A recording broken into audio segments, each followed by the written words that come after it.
Сәлем достар. Бүгінгі видеоны бастамас бұрын біз бір эксбет платформасында тіркеуден өтеміз. Платформаға сілтеме пікірлерде қалдырылған. Сілтемеге өткеннен кейін ресми сайтқа кіресіздер, тіркелу батырмасын басасыздар.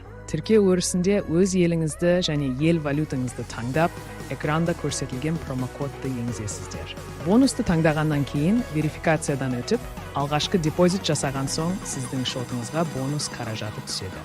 Оларды спортқа бәстесуге немесе слоттарда ойнауға қолдана аласыздар. Біз шагыр слотында бонустық сатып аламыз. Қош келдіңіздер, тамашалаңыздар.